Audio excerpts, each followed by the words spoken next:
Good evening, everyone, and welcome. It is my greatest honor to be here today for the second panel of the Lozano Long 2022 conference in honor of the centennial anniversary of the Nelly Benson Latin American collection entitled Public Access and the Archival Dimensions of Digital Humanities. My name is Camila Ardorica Bracamontes, and I will be this panel's moderator. Just to introduce myself a little bit, let me say that I am a Mexican second-year PhD student in the history department at the University of Texas at Austin, where I am working on a cultural history of the National Archive in Mexico in the early 19th century. Before we begin, I would like to take a moment to extend my gratitude to the people that made this event possible. First, to the coordinating team, Dr. Nina del Castillo, Rafael Nieto Bello, and Janet Nunez. I am grateful and honored to have worked by your side for the past year. A special thanks go to Dr. Nina del Castillo for having invited us to participate in this project and believing in us and also making us work really hard. I also want to acknowledge the support that many have given to this conference, especially Adela Pineda Franco, Melissa Guy, Paloma Diaz, Susana Sharp, Jennifer Mayu, and the rest of the Lillas Benson team. I would also like to welcome and acknowledge the panelists and our discussant today for their wonderful contributions and hard work they have put into this conference, as well as for their wonderful ongoing work in the digital projects they will be presenting today. Acknowledgements are also warranted for Dr. Adam Clulo and PhD candidate Gabriel Esparza from the team of Nadio and Past for agreeing to work, edit, and publish over 30 student reviews about the panelists and projects of this event. On this note, I'd like to extend my appreciation to the student reviewers themselves, most of them my friends and family here in Austin, for engaging with our project and taking the time to write something for it. Last but not least, I would like to thank the attendees for being here today to talk about archives, personally one of my favorite things to talk about. Now, the structure of the panel will be as follows. Each panelist will have 5 minutes to present the main points of their pre-recorded presentation, which are available at the Lillas Benson YouTube channel, where they will remain archived. Once all 6 participations have concluded, Dr. Christina Wasson will have 20 to 25 minutes to make general and individual comments about each presentation, after which each panelist will have 5 minutes to respond to the discussants and their peers. The last 25 minutes of the panel will be open for questions from the public. So please, to the attendees, please write them down in the chat as soon as you think of them, since they take a moment to process. Just as a reminder, after this panel at 4:30 p.m., writer Cristina Rivera Garza will be given the closing keynote lecture of the day with a presentation entitled The Liliana Rivera Garza Archive, The Afterlives of Femicide. So please be sure not to miss it. I will be presenting the panelists as they go. So without further ado, and I give the floor to Dr. Alex Borucki from the University of California, Irvine, who will talk to us about his presentation entitled In Search of Captives and Slave Ships, Reflection on the Spanish-American Archives of the Slave Trade Routes. So please, Dr. Borucki. Thank you very much, Camila, and thank you as well to Paloma and Lina and all of the people involved in this great meeting indeed, and I'm looking forward to visit you in Austin. I'm going to talk about the Slave Voyages website that has been hosted by Emory University during a decade, and since 2021 has been hosted by Rice University over there in Texas, in Houston, at www.slavevoyages.org. This is the result of long-standing collaborative research conducted to elucidate the volume and direction of the transatlantic slave trade from Africa to the Americas, and more recently, to track the routes endured by enslaved men, women, and children within the Americas.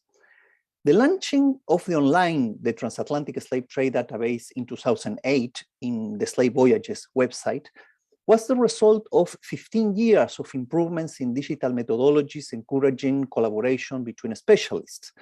The developing of the first database applied quantitative methods and statistical software, and also digital interfaces to consolidate information of slaving voyages connecting Africa, Europe, and the Americas from the 1500s to the 1860s.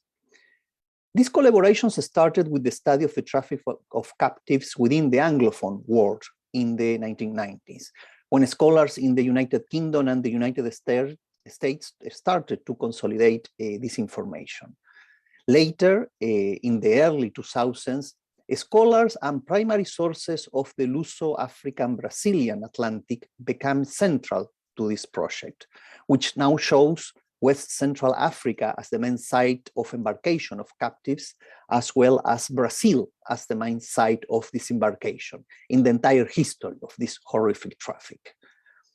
In the last decade, the research on the traffic to the Spanish Americas became one of the main thrusts behind the addition of previously unknown voyages to the transatlantic database, that meaning transatlantic voyages, and to the creation of a new database on the slave voyages within the Americas, the Inter-American Slave Trade Database, which shows the forced shipping of captives from one part of the Americas to other parts, like from Rio de Janeiro to Buenos Aires. 4 characteristics about the traffic to the Spanish Americas have probably contributed to a certain delay on the systematic examination of the Spanish American traffic, compared to how the scholarship earlier consolidated knowledge about the British and Portuguese slave trading routes.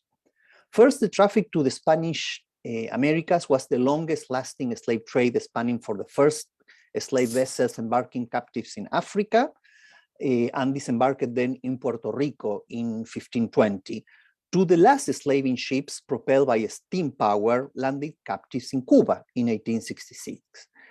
Note that enslaved and free people of African ancestry arrived before 1520 to the New World, but they were embarked in the Iberian Peninsula rather than in Africa.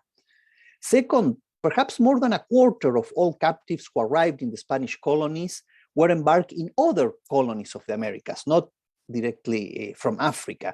So they came from other colonies belonging to other European powers. This complicates the research of these slave routes across archives of different colonial empires of the Americas. Third, more than 20 archives in the Americas, Europe, and to a lesser extent Africa store data on the traffic to the Spanish Americas, which requires the collaboration of several scholars of the Old World and the New World to conduct comprehensive research. Finally, the scholarship on the slave trade to the Spanish Americas usually has been confined to national boundaries in Latin America and Spain, coming as part of the national history or from local archives, or as a part of the 19th century colonial ties between Spain and Cuba. In the larger paper prepared for this conference, and with this I finished this part, I examined the characteristics of some of the various documentary sources on the trafficking of captives to the Spanish colonies, as well as I described a certain lag between the scholarship in English and Spanish on these topics, which I suggest emerge from the challenges of multi-site archival research, nationally bounded scholarly interest, and inequalities in terms of research funding as well. In addition, I provide some reflections on the slave trade to colonial Spanish America, the links of this traffic to the rest of the trade in the Spanish American Atlantic, and the importance of the transimperial and internal slave routes in the Americas. And with this, I leave the floor. Thank you. Thank you, Dr. Baruki, for presenting such an incredible project to us. Personally, I'm a big fan, so this is very exciting. Now we will go with Dr. Jaime Borja from la Universidad de los Andes in Bogotá, Colombia, with a project entitled Archivos Visuales y Minería de Datos, el proyecto ARCA y la cultura colonial como espacio digital. So please, the floor is yours, Dr. Borja. Bien, buenas tardes para todos y todas. Mis agradecimientos por esta invitación. La propuesta que hago está inspirada en mi trabajo de mucho tiempo en cultura digital y en archivos visuales coloniales. Uno de mis intereses es trabajar sobre pintura colonial. El trabajo lo tengo inspirado en 3 aspectos. El primero de ellos es el reto que impone la cultura digital para trabajar masivamente la información visual. En segundo lugar, cómo comunicar esa información. Y en tercer lugar, cómo analizarla. Proyecto ARCA cubre en este momento 25.000 pinturas trabajadas en 40 campos, lo que da una masa de metadatos bastante amplia que cubre las 3 Américas, Angloamérica, Hispanoamérica y Lusoamérica. entre un periodo comprendido entre 1530, primera producción visual, hasta 1830 aproximadamente. El trabajo básicamente lo he desarrollado teniendo en cuenta 5 presupuestos inspirados en las humanidades digitales. El primero de ello, la importancia de la práctica convergente. En segundo lugar, la importancia de semiestructurar la información, el modelado de datos. En tercer lugar, la aplicación de lecturas distantes. En cuarto lugar, un trabajo hipertextual. Y en quinto lugar, cumplir con características básicas de las estructuras digitales. Esto buscando que no solamente sea una recopilación de información, sino que pueda ser leídos los metadatos en grandes dimensiones. El trabajo digital, desde las humanidades digitales, lo he vinculado a una, digamos, estas 25.000 imágenes han servido para hacer minería de datos, para hacer ejercicios de minería de datos, y a partir de esa minería de datos, experimentos con visualización computacional que en este momento están comenzando a tener productos pensados desde lo que llamamos presente computacional, es decir, utilización de algoritmos para que estas imágenes se puedan narrar y vincular con redes sociales, es decir, salir del espacio colonial para ver sobre todo la cultura gestual, cómo se prolonga hoy día a través de elementos de herencia. Los algoritmos que estamos trabajando en esta última etapa, los vamos a poner en red dentro de 2 meses, están basados sobre todo en ejercicios de inteligencia artificial. El lugar ARCA se encuentra en red.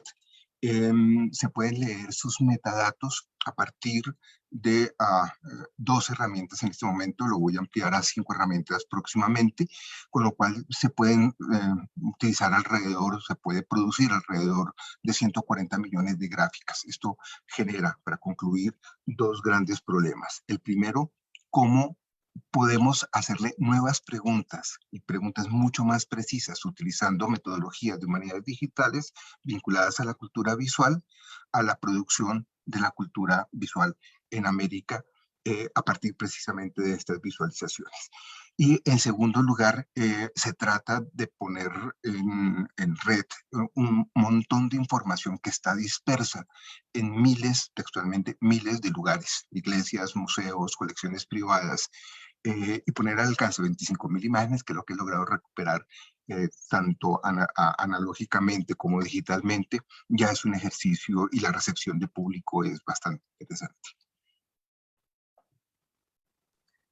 Thank you very much, Dr. Borja. I think it's very interesting to have these 2 projects come along together in regards to the fact that all of this information is dispersed in thousands of archives. I think that is quite like something that is similar with with Dr. Baruki's project. And it's really interesting to have like virtual spaces when they can come on together with a very impressive amount of work from the people behind it. We will now go with the presentation of Carolina Villarroel from the University of Houston, with a project entitled Latina, Latino, Latinx Perspectives in the Digital Archive. Welcome. Thank you so much, and thank you for the invitation to the symposium. I was looking forward to, be with all of you. Our project's a little bit different because it encompasses different projects and many projects at the same time. So, our digital center, US Latino Digital Humanities, is based in an archival, in a digital archive that is more community centered and preserved and created by a specific community. So it's based on the Recovering the US Hispanic Literary Heritage Program. And that is a project at the University of Houston, nonprofit, that was created in 1991 by a group of scholars from different universities and different fields that were doing research in their areas and uncovering archival materials that were not being preserved at the traditional archive. So they took upon themselves to create an archive and start preserving all these materials of US Latinos, or Latinos in the United States, and uncovering thousands of materials. So all those materials ended up in the recovery program. And this is an ongoing project, I might say. We're still recovering a ton of materials in our communities. And not only in the United States, but abroad, because as you know, for example, all the independence movements were forged in the United States. Jose Marti was writing in New York, you know, exiles came and then left, and they took with them some of the materials that they published here or left them here. So we have partnerships with Mexico, with Cuba, Puerto Rico, etc. So it's a huge undertaking. So we've been working for 30 years in recovering this material. And about 5 years ago, and I might say digitizing materials, we have a collection of 1,500 newspapers, one of the biggest collection of newspapers published in the United States by Latinos and Latinas. And thousands of records, manuscripts that include, you know, and books that include, you know, cookbooks, et cetera, et cetera. So it is very rich. We also work with students, training the future scholars in this area of studies and training the future archivists in this area of studies. And we digitize, we preserve, we work very closely with the archives at the University of Houston. And like I said, 5 years ago, with my colleague, Dr. Gabriela Baez-Aventura, we were looking in a way to move forward the recovery program, and we encountered the digital humanities. And we realized that we've been doing digital humanities for a long time, you know, digitizing materials when the highest resolution was 98. So we've been moving with times, digitizing and making these materials available. We've been creating databases, you know, along the years in English and in Spanish to make it more available. So as a result, in 5 years, we have created around, I would say, more than 10 projects. And this is what I talk about, you know, in my presentation, you know, in projects that seek to make these materials more visible and to make clear that Latinos and Latinas were present in the United States and participating in all aspects of life since before it was the United States. So you'll see maps, you'll see network analysis and some of the project in the presentation. A very traditional way to present the projects is using Omeka also, you know, digital archives and all the digital, digital exhibits.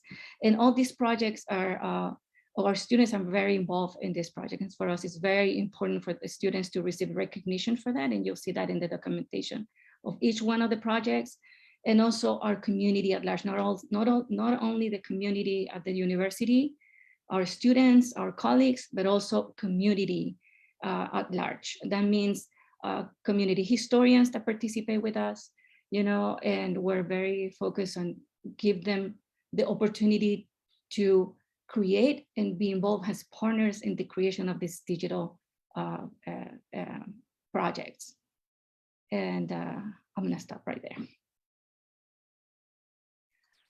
Thank you, Dr. Villarroel, for your presentation of this incredible project. I thought it was one of the wonderful things that I thought about when I was looking at your presentation was about how the communities have been engaging with this and like trying to insert their own histories within like the framework of like institutional and national history in the US. And I think that's very important. Like also now myself, now I am a Latina in the United States, and like everything starts to change somehow in the way that we relate to our histories when we are like when we're all some like a sort of immigrant pueblo, right? So I think that's a very interesting project. Thank you for your presentation. We will now continue with Brooke Lillehowen from Harvard College with a project entitled the Teacha Project, Digital Approaches to Pedagogy and Language Activism through Colonial Era Zapotec Language Manuscripts. So the floor is yours, Dr. Lillehowen. Thank you so much. Can you see my screen? Thumbs up? Yeah, wonderful. So in my pre-recorded talk, I explored the motivations, practicalities, and opportunities present in community-engaged digital scholarship and show how collaborative community-embedded DH work can serve both pedagogical roles and activist agendas. I'm co-director of the Teacha Project, but I'm just part of a much larger team, some of which are shown here. Team members include a Zapotec advisory board and both undergraduate and graduate students. I'll give just a little background on Zapotec language in case you didn't see the recorded talk. So Zapotec is a family of languages spoken in what is now Oaxaca in southern Mexico and by diaspora communities in the US. There's probably about 450,000 speakers of any Zapotec language. All Zapotec languages are threatened, and speakers of Zapotec language have been resisting these threats for centuries. Zapotec languages have been written for over 2,500 years and have a large corpus of alphabetic texts written during the Mexican colonial period. This corpus of alphabetic texts is quite diverse in genre, includes metalinguistic texts, religious texts, and administrative texts like last wills and testaments. Oops, like that one.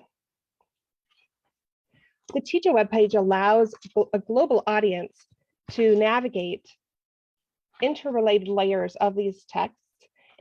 While it's publicly available to a global audience, it also centers a Zapotec audience.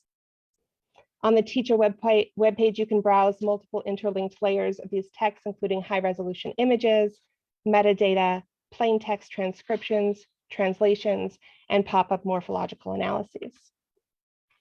The teacher project is embedded in a pedagogical environment, and undergraduate students are an important member of the team and contribute to the maintenance and growth of the project in both curricular and co-curricular settings. So for example, this is one project that a student did during a summer internship at our Digital Scholarship Center in our library. And the TEI encoding, which is behind our digital editions, is done in a class I teach, where students use the Teacher website both as a reference and then later as a site of further co-creation. Another pillar of the teacher team is partnership with Zapotec speakers and community members, and this happens in a number of ways, including through membership on teacher team, like the Zapotec Advisory Board, and also through workshops that happen both in person and of course over the last 2 years online. So what you're seeing here is an online workshop that we call a conversatorio. These were Zapotec only spaces that were led by team members or facilitated by team members, where Zapotec community members explored the available resources on Teacher, both as a site of learning and a place of further knowledge sharing. And because of time, I'll just give one brief example of how Zapotec educators and activists are using these materials. So Dr. Felipe H. Lopez, one of the Zapotec Advisory Board members, shares in his chapter the experience of remembering his grandmother using words like 60 and 80, but not being able to confirm them. Most people shift to Spanish when counting after 10. He found these numbers in the colonial documents, and then he shared them out both on Twitter and in person, using the hashtag Zapoteco Colonial tags these types of conversations as being part of an intentional educational community. And when he shares on Twitter, then you had a lot of responses from other Zapotec community members as well. His chapter and other chapters are available in our open access pedagogical materials that are part of Teacher that was funded by a recent ACLS digital extension grant. So I'll stop here, but I'm looking forward to the discussion section. Thank you so much. Thank you, Dr. Lillehouen, for presenting this work. I think it's very interesting how we're all humanities scholars who have like, well, not me, but you guys become somehow like programmers, and that have like taken this other completely different realm to how we do scholarship in order to like have people be able to get in touch with documentation and be able to produce new types of scholarship and identity as well. So this is very cool. We will now go ahead with Inés Tampa and Vicente Arrueda Camara Rodriguez from the Centro Memorias Reveladas in Brazil. The presentation is entitled Memorias Reveladas are reference centers for the archives of the Brazilian military dictatorship, 1964-1985. So go ahead. Thank you. My colleague Inés Tampa and I would like to start by thanking you all for the invitation. It's really a pleasure to be here. This was a presentation about the Memorias Reference Center, created in 2009 by the Brazilian government with the aim of promoting the preservation and dissemination of records from the period of the Brazilian military dictatorship. We discussed some of the challenges posed to initiative of the legislature in a country like Brazil. In fact, Brazil is a country of continental dimensions with a vast and complex network of public and private archives. On the other hand, the Brazilian military dictatorship lasted a long time, 21 years. The effects of this political experience on the Brazilian society were also long-lasting. It was a dictatorship that also had a great support from strong national and international economic groups and foreign governments, such as the United States of America and England, for instance. An important information that we bring is the fact that these records are really huge. There are more than 20 million pages of textual documents in addition to other types of documents like audiovisual documents, iconographic, and others. Today, more than 13 million pages are now digitized and available for access through the internet. Just search for www.memoriasreveladas.gov.br. At the same time, vast sets of documents are still missing, mainly those referring to serious human rights violations, such as murder, torture, and enforced disappearances. We conclude with a reflection on the permanence of a political culture in Brazil that denies what happens during the dictatorship. But at the same time, we point out our commitment that these facts are not erased from the Brazilian history. Thank you very much. Thank you, Dr. Rodriguez, for a concise and very clear presentation about the very hard work that you do in Memorias Reveladas and very important work. And actually, it's interesting to have now Maria de Becky, who will continue with her presentation on the Archives of Repression and Archives of Resistance in Mexico, because it goes, I think, a bit it goes well together to think about these two things in conjunction. Regarding the repressive the most repressive part of the 20th century in Latin America. So please, Maria de Becky from Artículo 19 will give a presentation entitled Camino a la Verdad, la experiencia de archivos de la represión y archivos de la resistencia en México. The floor is yours. Gracias. Muchas gracias primero a las organizadoras por habernos invitado y también a las demás personas del panel. Estoy muy emocionada por compartir y aprender, y justo, ¿no? Escuchando ahora a Vicente pensaba en todo lo que podemos hacer juntos y como esta cosa colaborativa, ¿no? Bueno, Artículo 19, México y Centroamérica es una organización independiente y apartidista que promueve y defiende el avance progresivo de los derechos de libertad de expresión y acceso a la información. Y en Artículo 19 tenemos un área de derecho a la información en donde está un proyecto de derecho a la verdad, y en ese proyecto de derecho a la verdad está archivos de la represión y archivos de la resistencia. Bueno, como sabemos, el Estado mexicano llevó a cabo una política represiva en las décadas de 1960 a 1980, en donde fueron desaparecidas cientos de personas y otras personas sufrieron ejecuciones extrajudiciales, tortura, prisión política, exilio, etc. Además de la represión que ha sucedido también en otros países de Latinoamérica, justo como comentaba Vicente, un punto clave de México es la impunidad que ha habido a través de las décadas y la falta de acceso a la verdad durante más de 50 años. Como parte de esta lucha de la sociedad civil por tener acceso a los archivos de violaciones a derechos humanos por parte del Estado, nace Archivos de la Represión, que se encuentra en archivosdelarepresión.org, con el objetivo de contribuir al derecho a la información, a la verdad y a la memoria sobre los acontecimientos de represión y violencia sistemática ejercidos por el Estado.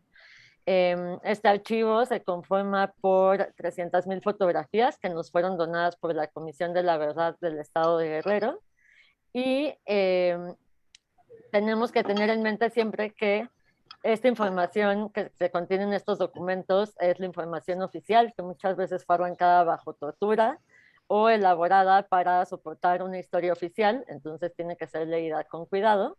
Pero es una ventana muy importante para conocer las formas en que el Estado mexicano conceptualizó a la disidencia, las estrategias que utilizó para perseguirla y la lógica de violencia para perpetrar prácticas violatorias a los derechos humanos.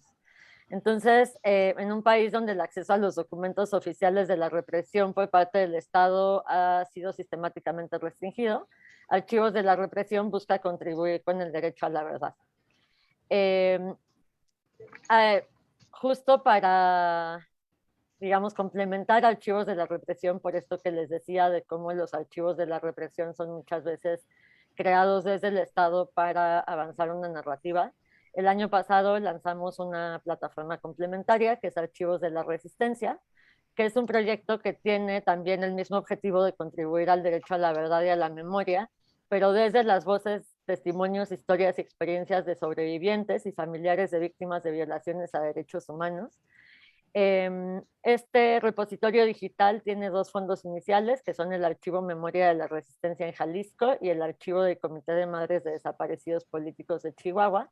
Y estos archivos son la huella de la organización, el registro de las formas de resistencia, el seguimiento a las acciones, actividades y movilizaciones de los grupos que apostaban a una transformación social en un contexto de persecución, represión e intento de exterminio por parte del Estado.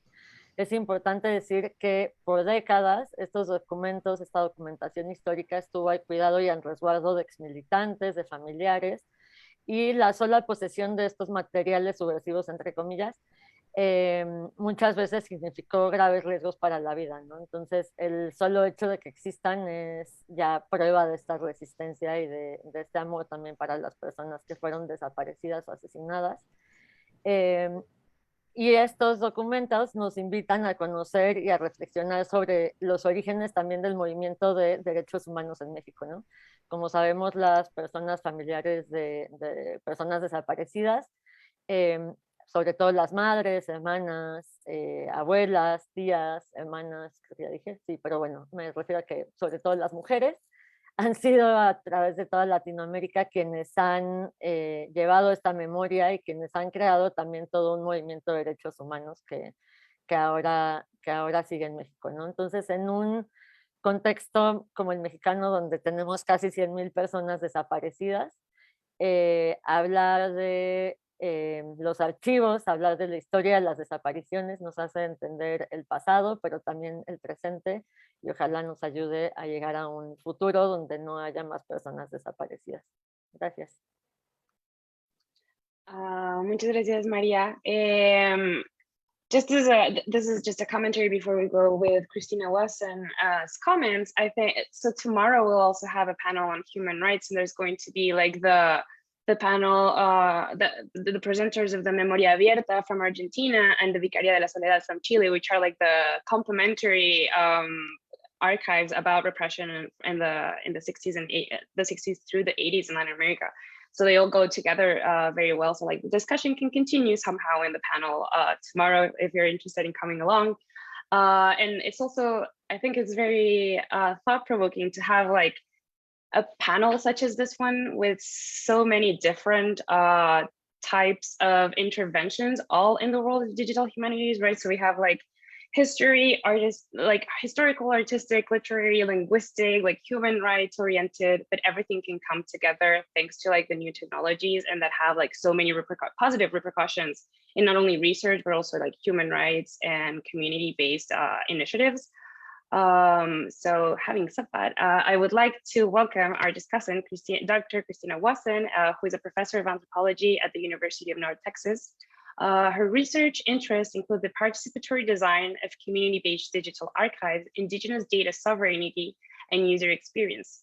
She is currently collaborating with indigenous communities on 2 archives. The communities are based in the Northeast India and in the Pacific Northwest. She has also collaborated on user experience projects with private sector organizations such as Blizzard Entertainment, Nissan's Lab on Self-Driving Cars, and Motorola. Welcome, Dr. Wasson.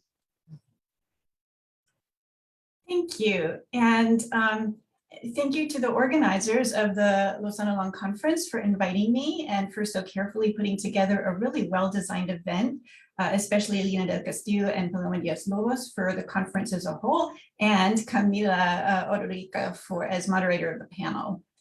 Also, thank you to the presenters in this panel for your wonderful insights on and development of a series of archives that are all doing important and fascinating work. According to the abstract, this panel focuses on the accessibility and use of archives.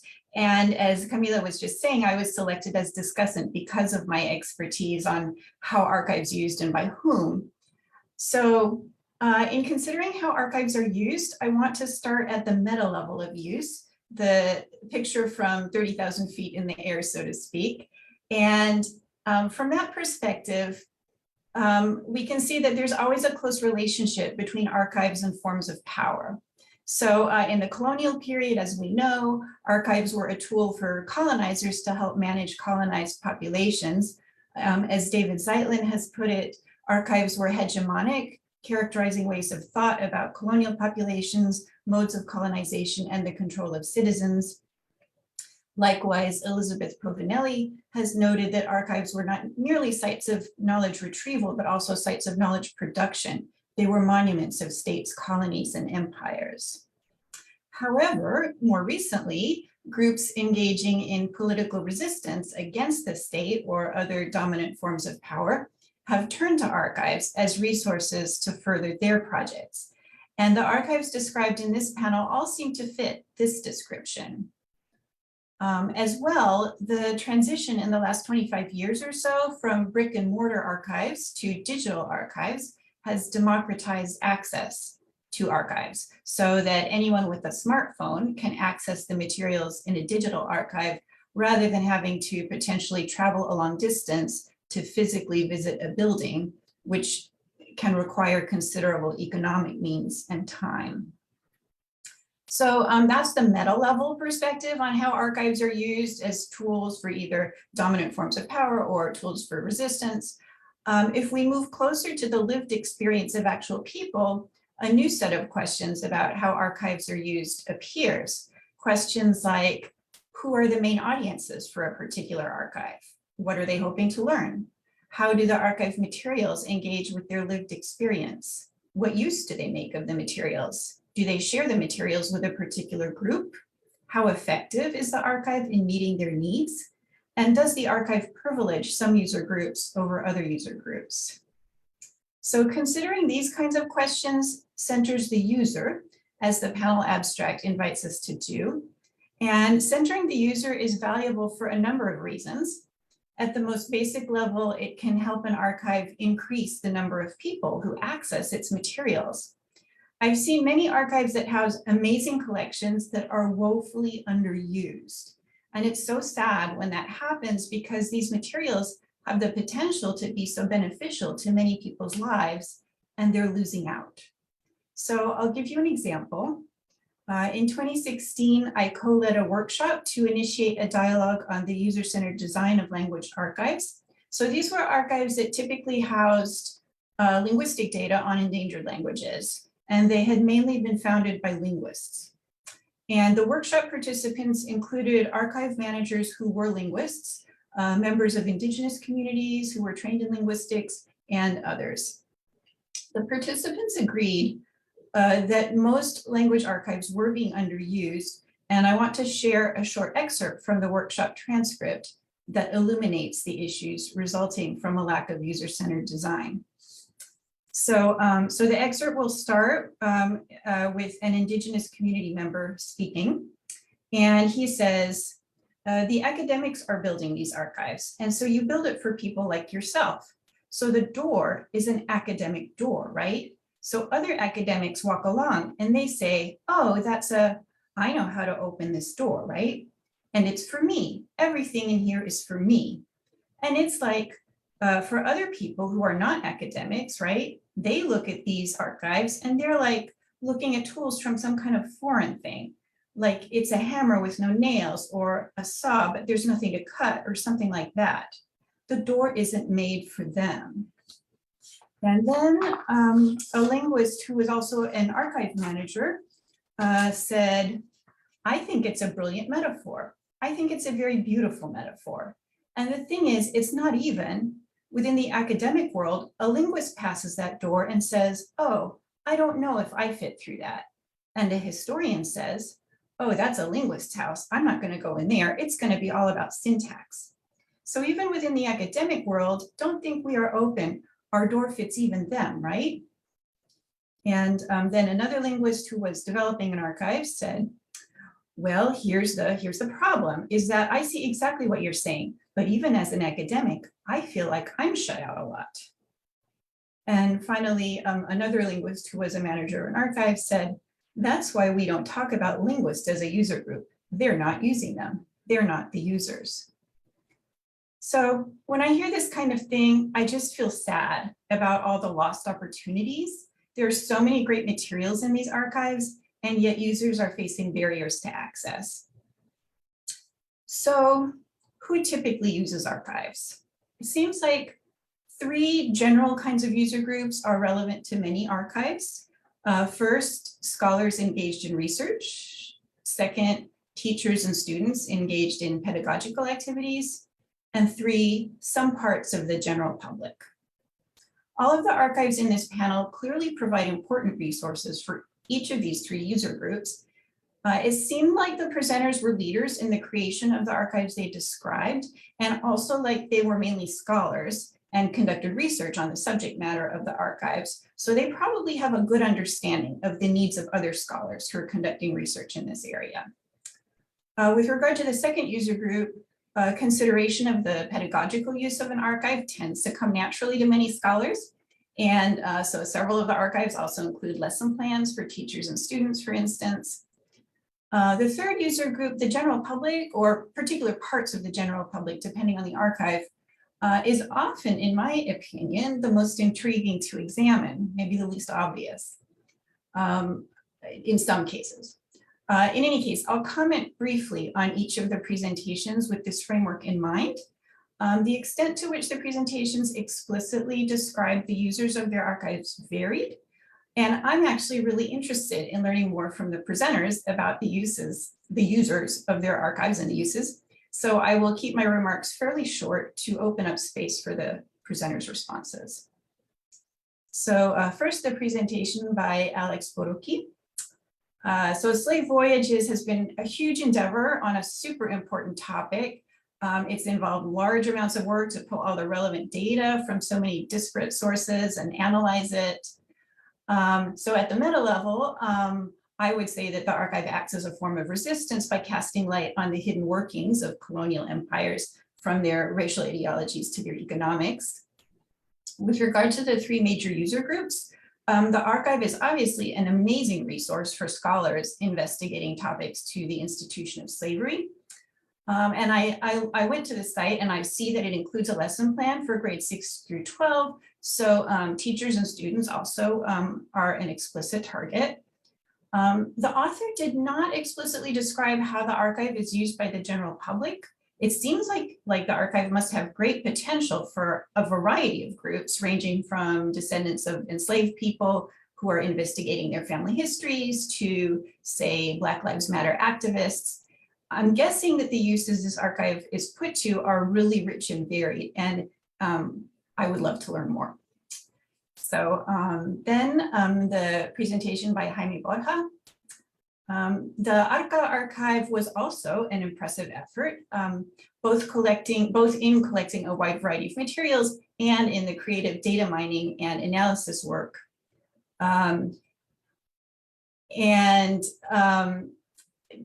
For instance, on gestures, which I found really intriguing.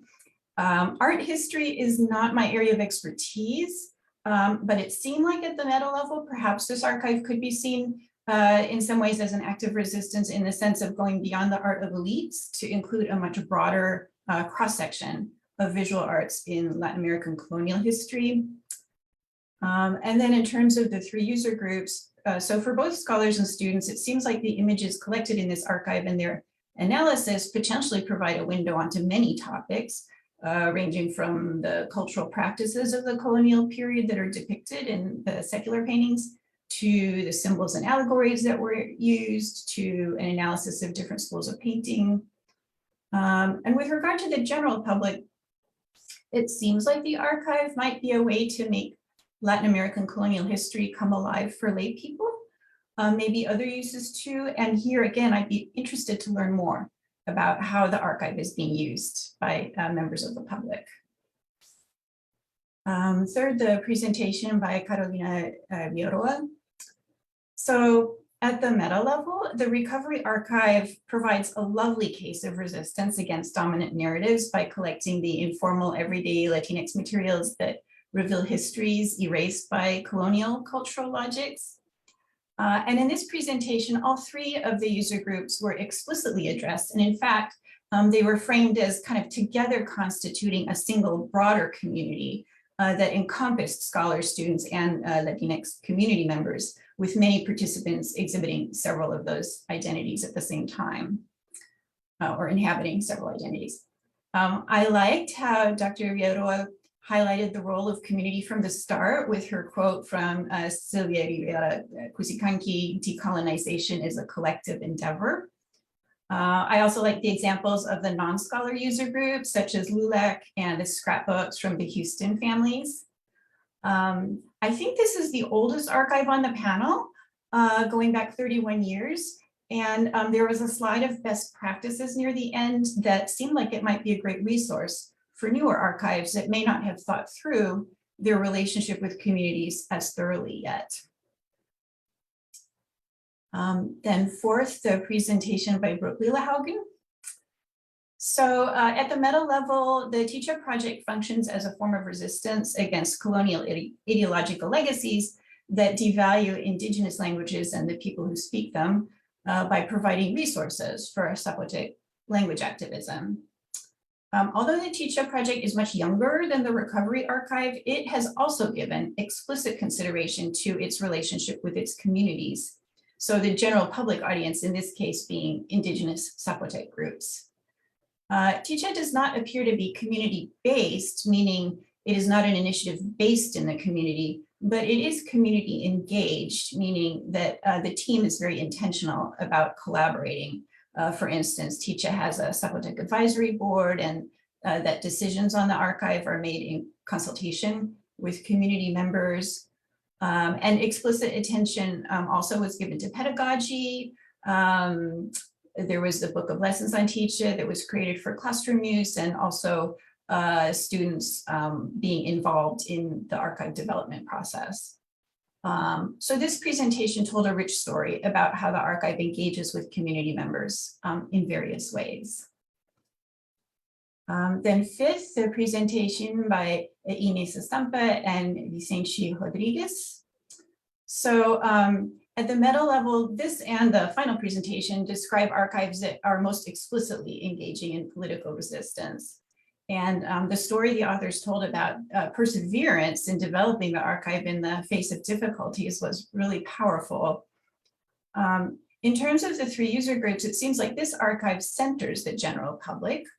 I was struck by this quote from the paper. The right to access public information is one of the major mechanisms of consolidation of democratic regimes and preventing the recurrence of massive violations of human rights, in accordance with the slogan of the Memorias Reveladas, in order not to forget, so that it never happens again. So here, it's citizens that are framed as the central audience, and their use of the archive is all about their right to obtain information about previously hidden actions of the state, and their right for these records to be stored in a repository that will remain accessible for future generations. It would be fascinating to learn more about how this archive has made a difference in the lives of users, maybe some stories about how the archive has been a resource for citizens pursuing particular projects. And then six, the presentation by Maria de Becchi. So the archives of repression and resistance have some overlaps with the revealed memories. And in fact, it was interesting to see the similarities and differences between them. Again, at the meta level, these archives are explicitly engaging in political resistance, like the revealed memories one.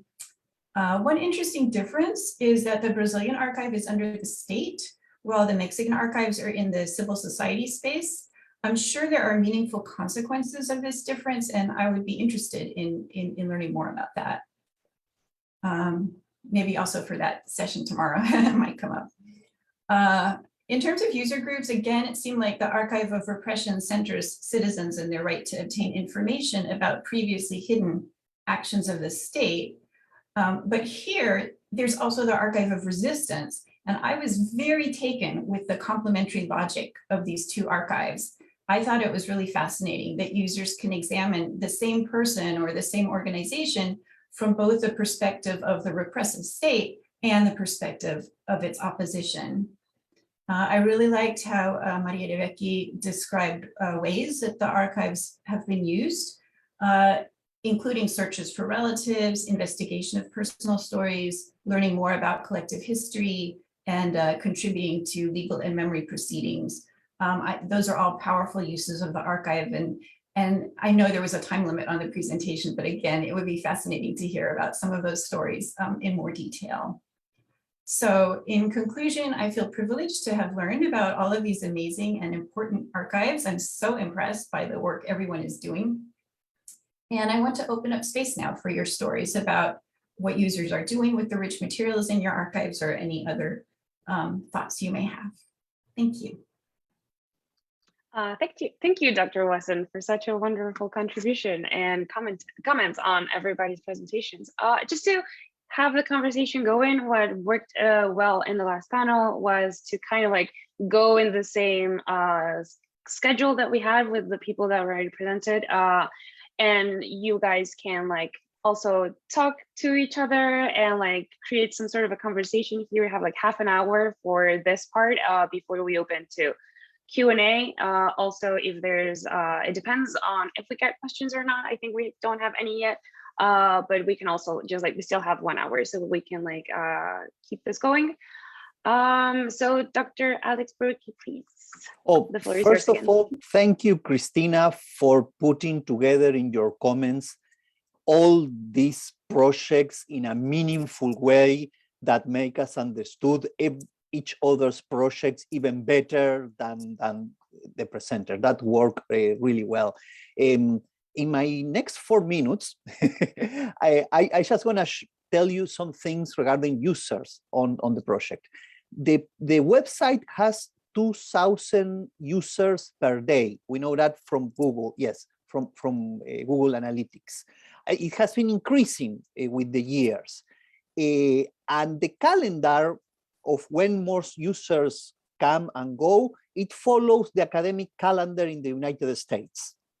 So we know that a large majority of these users are either undergrad students in universities or perhaps in high schools in the United States who do assignments based on the website, in which high school professors or professors in universities use the website in order to both put the slave trade as a focus of the assignment, but also to investigate how to test analysis of quantitative methods and how to do interface with the website. We have something of a user email that if something goes wrong or you want to communicate with us, people send us emails. And usually in the past, before the creation of the Inter-American Slave Trade Database, we always have once a month an email that says, where's the Amistad? Where's the 1619 voyage? Why they are not there in the database? Well, that was because there were not transatlantic slave trade voyages, meaning embarking Africans in Africa and disembarking them in the Americas. But they were voyages within the Americas. The Amistad, the one of the movie, from Cuba, there was a slave rebellion, ended up in the United States, and the 1619 also, it's someone started in the Caribbean and ended in the United States as well. I'm not going to tell you the entire story of the two slave voyages. We have a very great engagement regarding users that are not students or scholars. And probably the most meaningful of these engagements has been a project called Middle Passage Ceremonies and Port Markers, which is a collectivity of people here in the United States who want to leave a marker in each place within the United States that a slave voyage has disembarked enslaved people there. And they use the information from the database and also the information about how to do georeferenciation of the place to do a ceremony in the place, to leave a marker, and a specific marker that also, with a telephone, and with a code can bring you information about that specific place. There are also artists who have done artistic renderings of the data of the time lapse, for instance, which is this map that shows the moving of enslaved ships from Africa to the Americas, and in which each point represent a slave voyage. And it's very moving, moving in the sense emotionally moving, indeed. And that has been also coming from users, indeed, as well. Thank you. Thank you very much. I think we will continue with Professor Jaime Borja, if you would like to respond. Bien, muchísimas gracias también por los comentarios. Espero que me entiendas el español. El tipo de públicos es bastante particular con el acceso al proyecto ARCA, porque además de los públicos que has mencionado, hay una variedad de personas que acceden interesadas en arte colonial. De hecho, también reviso por los datos que me da Google, el acceso de qué lugares se está accediendo a estas imágenes coloniales, y es increíble. Son 120 países cada 4 meses. No alcanzo a entender qué interés en el arte colonial puede tener una persona en Qatar o en el sur de África, pero lo hay. Hay un interés por la cultura colonial que desborda, y esto es precisamente el interés por la cultura colonial. Además de los académicos, que destaco en el ámbito de lo académico el carácter interdisciplinar que abarca la pintura colonial. El interés no solamente está en historiadores y artistas o historiadores del arte, sino también entre antropólogos, entre sociólogos, entre un poco los elementos que tú mencionabas, el carácter de lo popular que tiene la pintura colonial, el carácter de lo laico, incluso la posibilidad de comparar la producción en las colonias de Norteamérica inglesas con la producción en América hispánica se convierte en un ámbito bastante interesante de la gente que recurre al proyecto de ARCA. Y el otro punto, a propósito de públicos, que me permite medir el acceso de públicos, es los correos que recibo diariamente. Destaco, por ejemplo, para decirles que no solamente es académico, sino que los intereses son mucho más amplios, 2 ejemplos. Hoy me escribió, por ejemplo, un productor de cine interesado en que yo le autorizara el uso de imágenes para una producción, para un corto. Eso devela otro problema, que son los derechos de autor. Yo hago uso por fair use de las imágenes, no tengo los derechos, pero esto es un problema muy fuerte y muy complicado en las humanidades digitales, y cada vez hay leyes más restrictivas del acceso, sobre todo a las imágenes, a los usos de imágenes. Las imágenes están libres de derechos por tener más de 80 años, pero no sus fotografías. Una buena parte de sus fotografías mías, y esto implica una serie de problemas bastante complicados. El segundo ejemplo que quiero dar es, hace unos meses me escribió el presidente de la Asociación de Estados Unidos de Carpintería para darme las gracias porque habían descubierto la continuidad de métodos de carpintería tardorromana del siglo III con la producción colonial, con base en pinturas de los talleres de San José, los talleres de carpintería de San José. Para mí son situaciones muy sorpresivas, pero hasta para eso sirve la pintura colonial, para comprobar la prolongación de técnicas en un oficio. Estos son 2 de los muchos ejemplos de los accesos y de las personas que me escriben, que contribuyen. Recibo mucha información, sobre todo de Chile, Argentina, Estados Unidos y algunos países europeos que también contribuyen al proyecto ARCA. El segundo y último aspecto que quiero destacar también como públicos es que esto logra generar un vínculo con museos e instituciones donde hay obra colonial que son insospechados.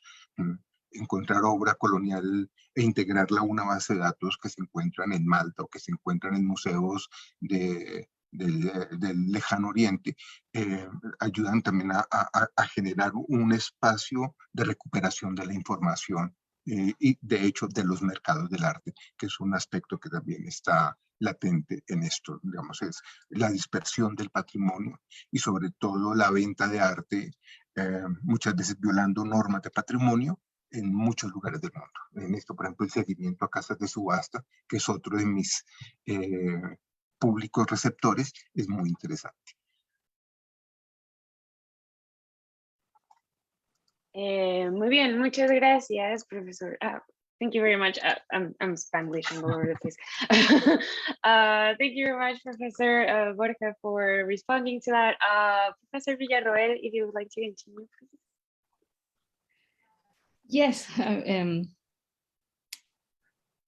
I mean, these are incredible projects, and I'm thinking, I mean, all the ways that we are, you know, working toward the same goals and social justice, especially, you know, to provide these spaces for not to use these voices, for academic purposes. So how do we think not to appropriate these collections from our communities and use it just for our academic purposes of tenure or publishing a book or all that, right? This is something that we've been thinking about for a long time.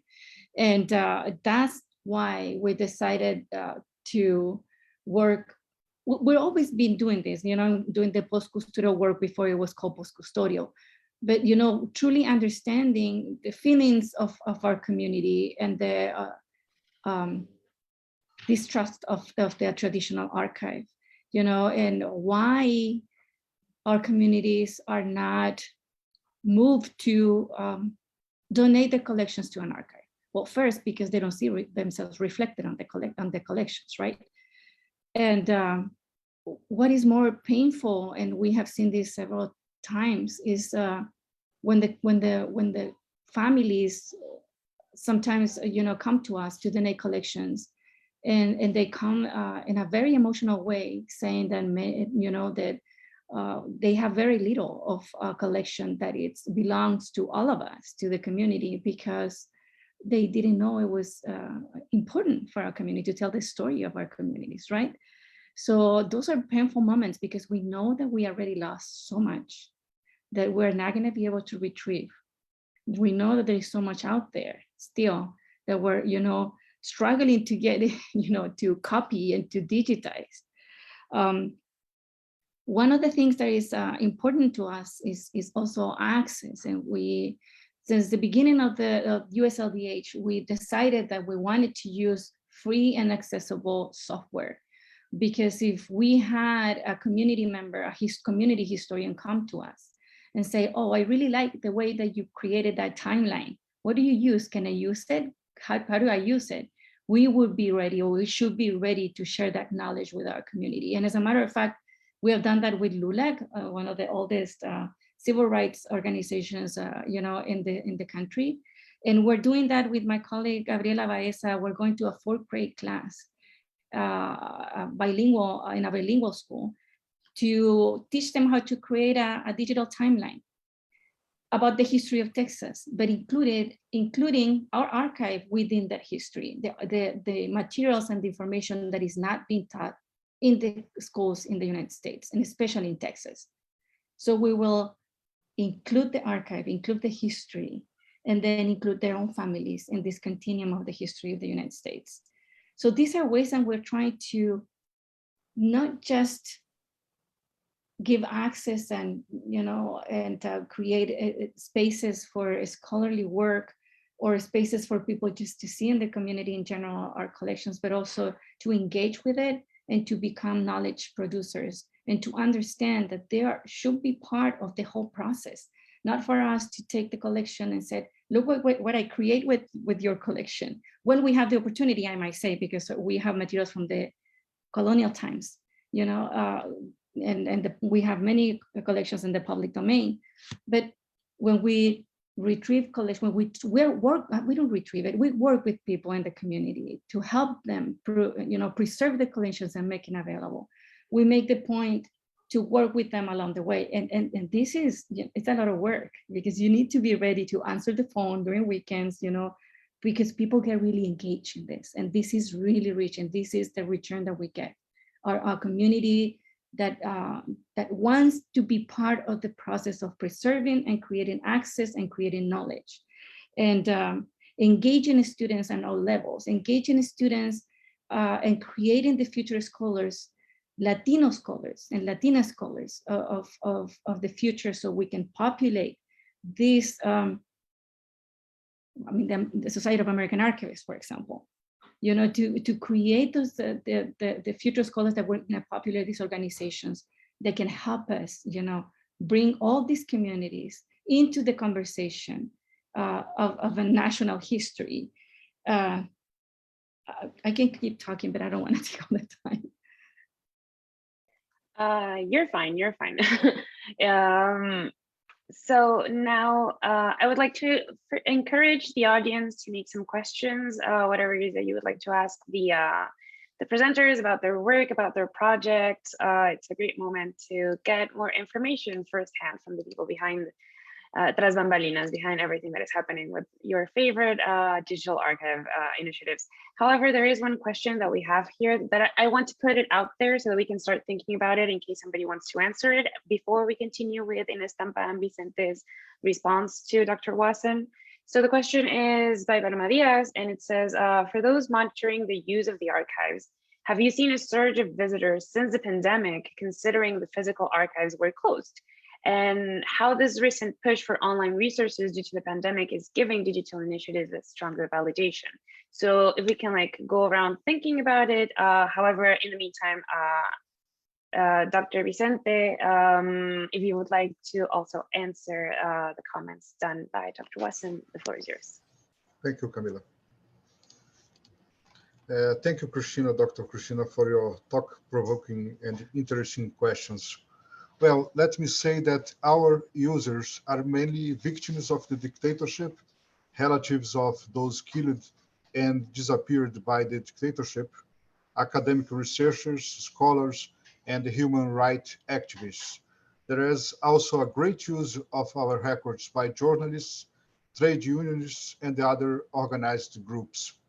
Basically, in Brazil, all the judicial and administrative cases that recognized the status of political persecuted or political disappeared used records that are now available to all on Memórias Reveladas. However, we have clarity that our scope is not yet adequate for a number of different reasons, including very recent and political reasons. In 2018, however, we carried out a reform in our database, trying to make it more user-friendly for non-specialized users, non-scholar users. Today, the database can be used as a kind of Google. At the same time, we preserve the possibility to use the database in a more professional or scholar way.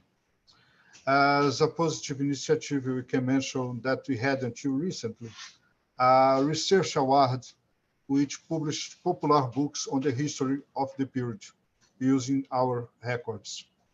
To finish my answer to you, I would like to tell a story that I really like about the formation of these collections.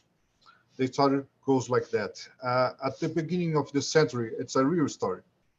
At the beginning of the century, a young farmer heard about an abandoned farmhouse that was said to be haunted, to have ghosts or something like that. But this young farmer was also a student of history at the university. The first one, in fact, of his family to study at the university. So he didn't let himself to be frightened and enter the farm anyway. In the farmhouse, he discovered a vast amount of archival material on political repression. And today, these records are now part of the collections of the Public Archive of the States of São Paulo. It's a story that I like very much because tells something about the connections between the university, the archives and democracy in Brazil. Thank you. Thank you, Vicente Rodriguez, for your contribution. Now, please, I would like to give the floor to Brooke Lillenhauen to answer as well and to comment on what Dr. Christina Wesson was mentioning.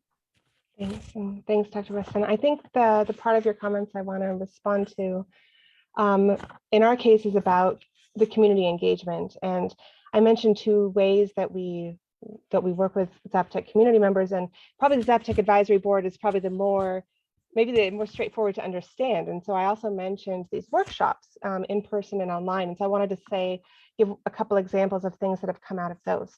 So before COVID, we were running in-person workshops, and we were working in a high school in Tlacolula, where the principal had given us an open door to do a week-long workshop with Zaptec speaking youth. And we had brought in a will written in Zaptec from, I think, the 1600s, 1700s to read. Now, Zaptec language, like all language, changes over time. Writing Zaptec in this alphabetic way that was used flattens lots of distinctions, like all the tone is gone. So all this to say that just because you're a Zaptec speaker doesn't mean you can pick up one of these manuscripts and just read it. So we were working together, and as we were reading through this text, a practice emerged or was shown to us in the room. And so each word, when we thought about what is that word today, all 20 students in the room went around and wanted to say that word out loud in their variety. This is a language family with lots of different varieties. So for one sentence, we would hear the echoes of the word today all around the room for every single word. And that really made an impression on me and the others that were there. And so when we came back, we took what was shown to us, and I'll just share real quick how we embodied that on Teacher. We have a vocabulary page. And what we did then is for the words where we have these, we connected the historical form to modern talking dictionaries. And you can actually click on these play buttons on Teacher and hear modern voices saying the cognate today for those words. So that's one example of the way these in-person workshops can feed back and teach a design. The other example I'll give is actually related to the question that was asked when we had the ACLS digital extension grant. You have moments where you have more money, and that was a moment where we had more money, and then it was COVID. And so we had budgeted all this time for in-person workshops, and we had to very quickly think, what do we do? We were able to rebudget, thanks to ACLS, to use the travel money for internet stipends, and in some cases actually installing internet in Zaptec communities. And so the question was about, have we seen more traffic during COVID? We have, especially from Oaxaca, and I think in part to the ways that we were able to rebudget for that. And that moment also then was a good time for us to think that moving forward, even when we can travel, these online workshops allowed things that were not possible in person, where we would meet in a particular pueblo with one community. This allowed people who would otherwise never necessarily be together in the same space, in the transnational Zaptec community and from different Zaptec pueblos in Oaxaca, to be together. And that was really exciting and something we hadn't planned, and added additional levels of benefit. So I'll stop there. Thank you.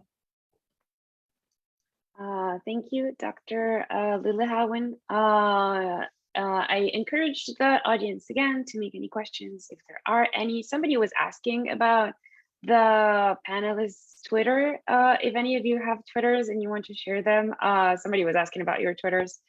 And there is a question for Dr. Villarroel before we go quickly with Maria de Becky, so that if you want Dr. Villarroel, you can start thinking about it.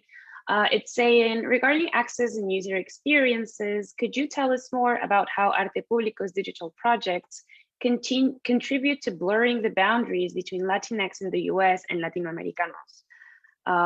So we can start thinking a bit about this question, but in the meantime, please, Maria de Becky, the floor is yours. Gracias. Sí, justo por el tiempo no pudimos hablar de los usos del archivo, pero creo que es como fundamental, ¿no? Y son dos cosas. Primero es cómo se pensó el archivo, ¿no? El archivo se pensó La Comisión de la Verdad del Estado de Guerrero nos dio un disco duro con estas 300,000 fotografías y se pensó construir un archivo digital que fuera fácil de usar, digamos, y que pudiera ser usado sobre todo por familiares en búsqueda, por organizaciones de derechos humanos y también por la sociedad en general, ¿no? En México, contrario a otros países de Latinoamérica, no se ha instalado un discurso sobre la represión por parte del Estado y creemos que es importante contribuir con estas herramientas, ¿no? Entonces, ligando un poco con la pregunta de si hemos visto más tráfico o no durante la pandemia, no hemos visto un incremento como muy notorio, pero lo que sí hemos visto desde el principio es cómo Archivos de la Represión es muchísimo más visitado que el Archivo General de la Nación, ¿no? El Archivo General de la Nación, que es donde están físicamente estos archivos, está en la Ciudad de México, en un lugar que era una cárcel donde estuvieron los prisioneros políticos en los años 60, 70, legalmente, los que estaban legalmente detenidos. Y ahí funciona el Archivo General de la Nación ahora, que es difícil de acceder, es complicado y sobre todo, pues México es un país muy, muy grande, entonces hay personas que tendrían que viajar 15 horas para llegar al Archivo General de la Nación, ¿no?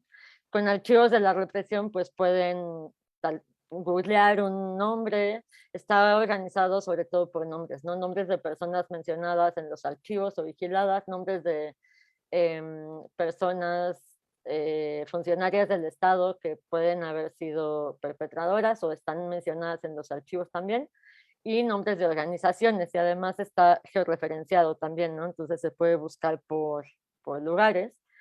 Y ahora con archivos de la resistencia hay una búsqueda combinada, entonces se puede buscar en un archivo, en otro o en los dos. Entonces tú puedes poner un nombre de una persona desaparecida, Alicia de los Ríos, y lo que decíamos, ¿no? Ver qué tiene el estado de esa persona y también qué fueron juntando y conservando y ahora publicando los familiares de personas desaparecidas. Y muchas veces lo que hay en esos archivos es documentos que prueban la existencia de esas personas, porque el Estado incluso negó que esas personas hubieran existido, ¿no? Entonces tenemos como documentos personales, como credenciales de la escuela, títulos de la licenciatura, todo ese tipo de cosas, bueno, obviamente las actas de nacimiento, de matrimonio, etcétera, que prueban la existencia misma de las personas desaparecidas y también que les dan pues esta humanidad que el Estado les ha querido arrebatar durante décadas, ¿no? Un limitante que tiene Archivos de la Represión es que Archivos de la Represión es sobre todo de Guerrero, y Guerrero es uno de los estados en México con menos acceso a Internet, ¿no?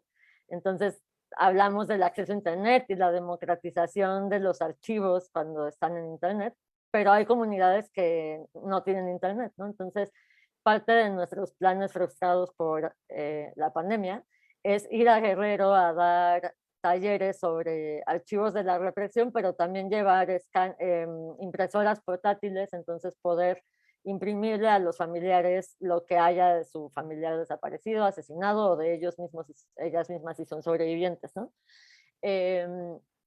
Eso es algo que sabemos que, pues sí, que no es accesible para todos y todas en un país como México, donde hay pobreza extrema en un montón de territorio y donde pues eso, no hay acceso a Internet en todos lados, ¿no? Y ya por último, como algo que quería decir también es, ahora con Archivos de la Resistencia, justo lo publicamos en diciembre del año pasado, y fuimos a Jalisco, que es uno de los estados de México, de donde es uno de los archivos, y entonces estuvimos con la comunidad que fue la que resguardó y la que juntó ese archivo y lo resguardó por tantos años.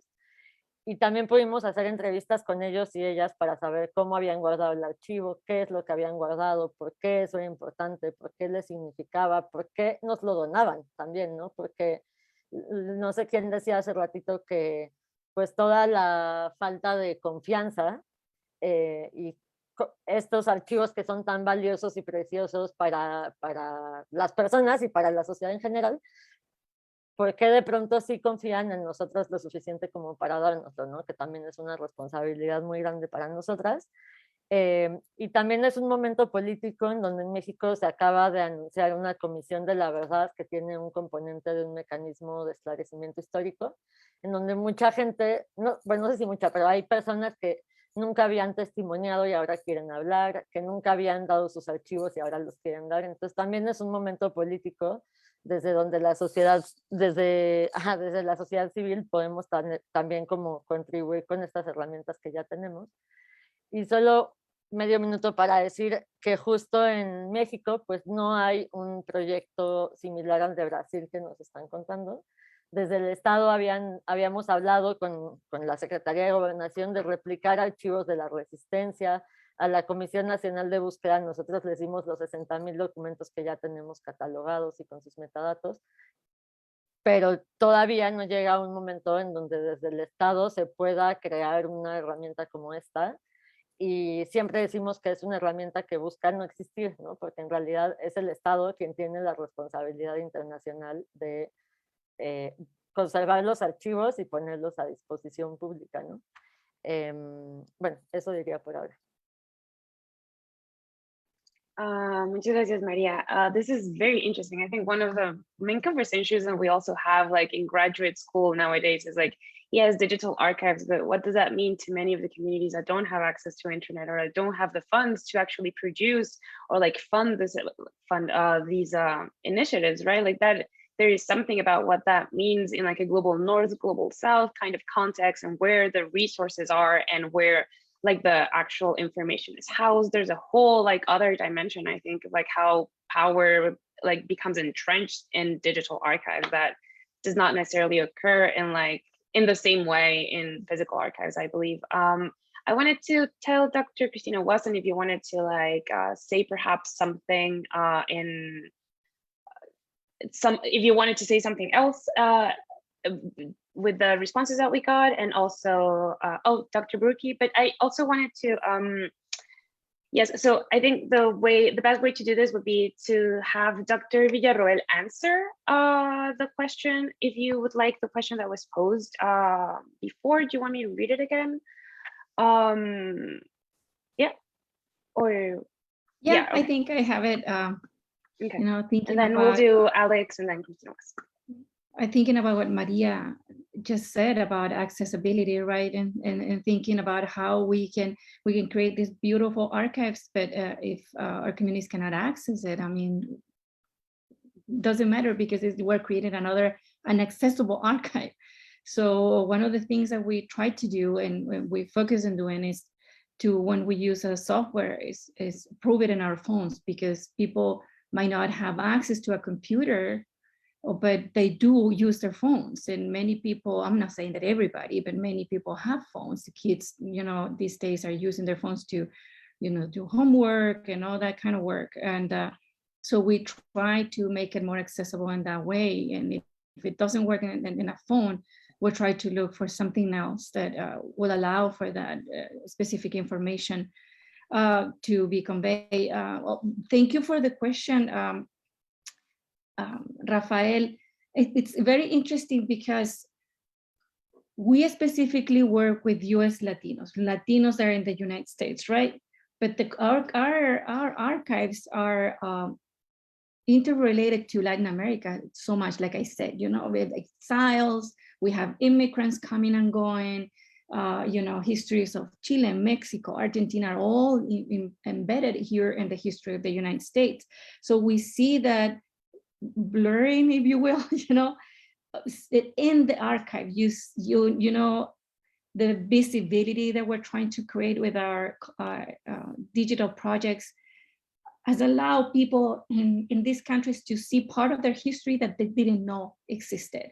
And we have an example with Leonor Villegas de Magnan. She was a woman from Mexico City, living in Laredo, completely bilingual, who by the time of the revolution, she created a group of nurses, Anglo, Mexican American, and Mexican women.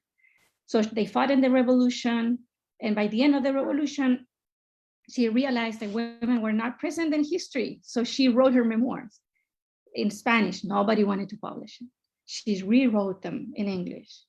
Nobody wanted to publish them. And then the trunk with the manuscript, with photographs, with correspondence with the most important generals of the revolution passed from one generation to the next. Because by the way, she hired a photographer to follow her everywhere. She knew exactly her place in history. So by our times, one of our board members and colleagues found a piece of the memoir published in a piece of a newspaper, but the newspaper was in the Netherlands. So she had to go to the Netherlands to read the whole newspaper. The newspaper sent her back to Laredo to a family member. And the whole collection, she told us that the whole collection was held by the Third Leonard in Houston. So we were able to retrieve this collection that had been traveling everywhere. But that is part of Mexico, right? This is the only memoir that we have been able to find written by a woman about the Mexican Revolution. This is as part of Mexico, of the history of Mexico, as part of the United States. But also and this is an example, right? But also we have the natives, the Latinos that were born here, the Californians, that the border moved and they were, included in the United States and then later discriminated, right? And then you have the third generation, Latinos that don't speak Spanish because of discrimination issues. So those are US Latinos with different approaches to history, their own experience in the United States, they make them unique because a Mexican American United States, if you go to Mexico, he or she will be discriminated there because if they don't speak Spanish or the way they speak Spanish, right? So all these components are a very, is a broad way of, aspects that we need to consider when we talk about US Latinos. And of course, it includes the history of Latin America, but also it speaks about the experience of Latinos here. Yeah, thank you very much, Dr. Villarroel. There's one question that I would like to put out there before we go with Dr. Borucki.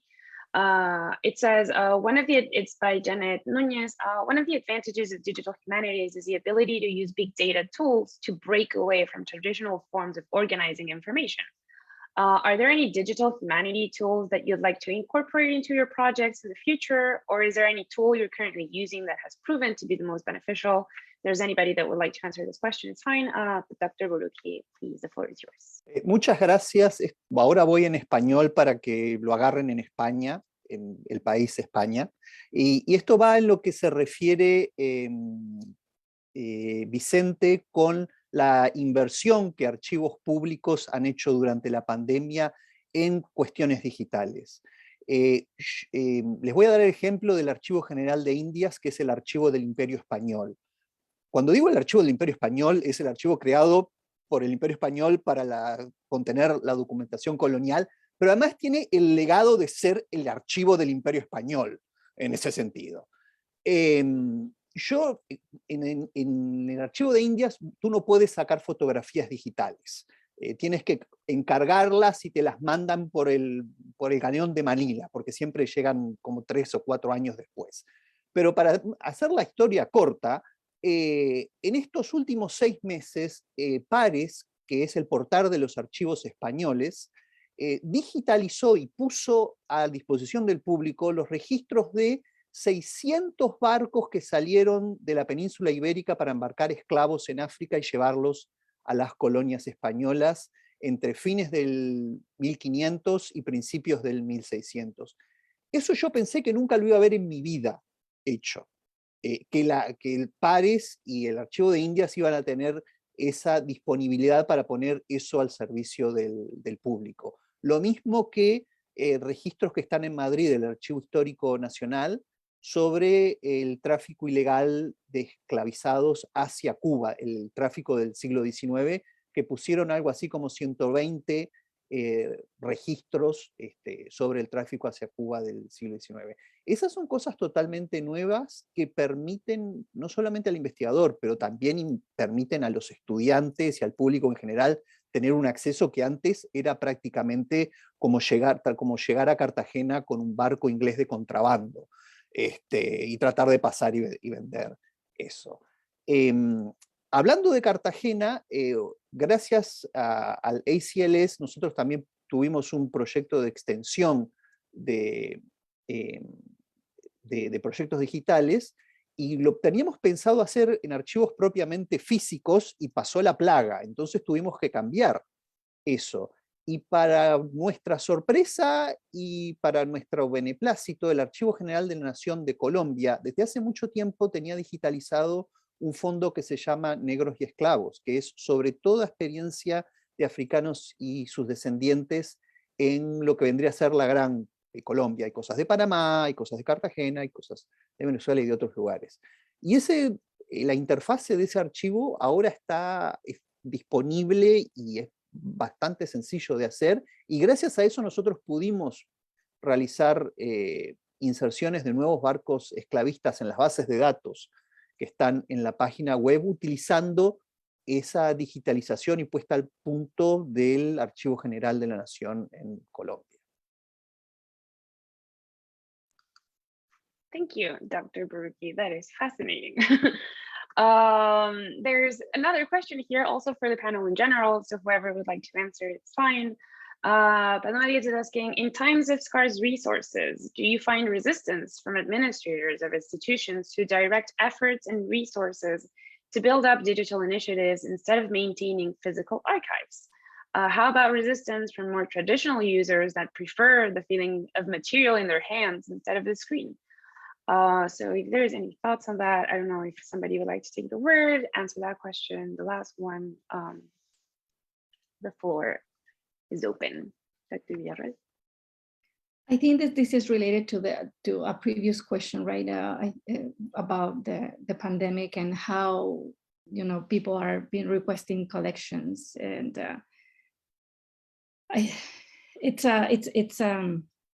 it's a great opportunity to have the digital aspect, because we have scholars that, you know, otherwise need to get a grant to be able to access to some of the collections. And then with the pandemic, everybody found out that you can go to an archive. So it was we had more traffic, we had more collections out there. We moved more into creating these spaces.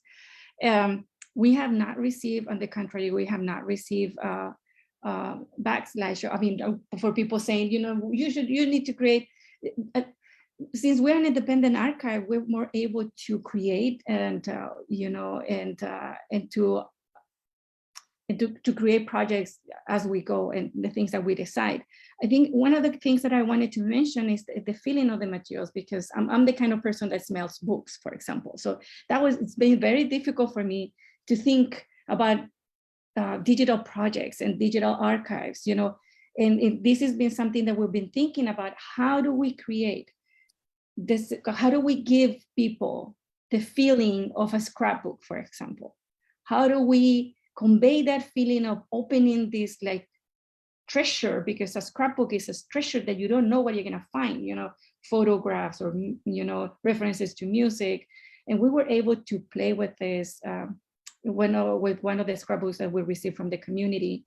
And we told the students, this is what we want. We want people to feel and to see, like Azukanki says, to approach this archive, this part of history with your whole body. How do we engage all the senses, in this project? And the students came up with incredible ideas, and they found a free software, again, where you can, and I just received a beta yesterday. You can, you have seen this, you can, move the pages, but it makes the sound. So we're engaging with the donor, the granddaughter, and we're gonna record her going through the scrapbook, telling the story of her family as she sees the photographs. So we engage another sense. So we're trying to play with that. It's not the same, but in these times that we're living, how do we find a way to make these digital projects more, to go beyond the screen, right? In a way to engage in that way with our audience.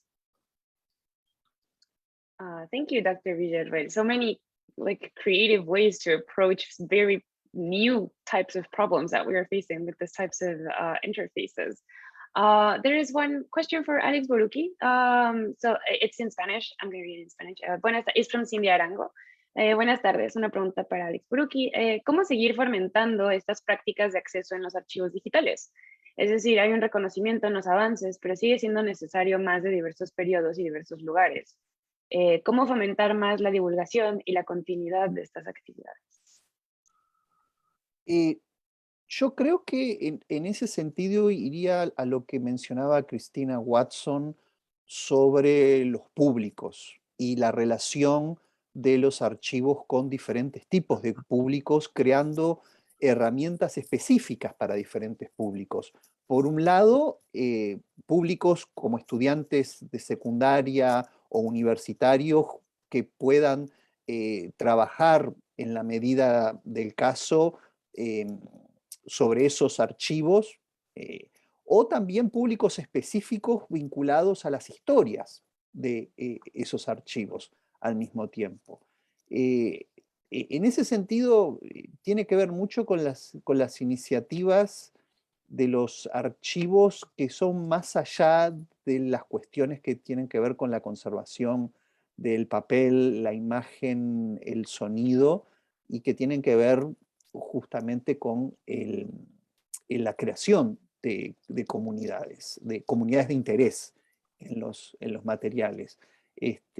Como por ejemplo lo que mencionaba Brooke con los hablantes de zapoteco, que es un ejemplo maravilloso de crear comunidades a través de fronteras entre México y Estados Unidos, en verdad.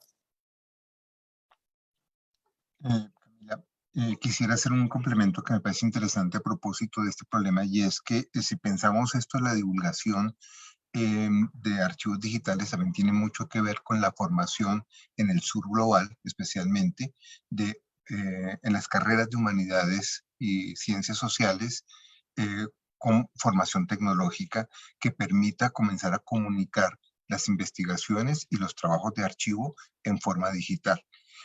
De hecho, esto lo quiero conectar con una respuesta a una pregunta anterior que creo que no se respondió sobre el uso de herramientas relacionadas con Big Data para potenciar el trabajo con archivos. Yo creo que uno de los grandes problemas que tenemos, digamos que de hecho en las humanidades digitales cubrió la primera etapa, lo que llaman la primera ola de los 90 y parte de los 2000, no solamente la inmaterialización del archivo, sino cómo potenciamos los archivos inmaterializados, es decir, digitalizados, con herramientas que permitan explorar sus metadatos y con esto comenzar a formular nuevas preguntas. Hablo por mí, mi trabajo lo estoy vinculando en un principio con Tableau y con un desarrollo de diagramas de fuerzas que permiten hacer entre los dos cerca de 140 millones de gráficas distintas sobre los metadatos de las 25.000 pinturas que tengo allí instaladas. Esto creo que lo mencioné en la presentación. Esto potencia nuevas preguntas increíbles, o sea, le permite a uno comenzar a hacer precisiones de información que por otros medios no podríamos verla. A esto me refiero también con el aporte que está haciendo las humanidades digitales de hacer lecturas distantes y las herramientas que permiten hacer lecturas distantes, no solamente las lecturas cercanas, sino esto es también el uso del dato masivo. Hay muchas herramientas, creo que Tableau tiene una ventaja y es su capacidad de interactividad.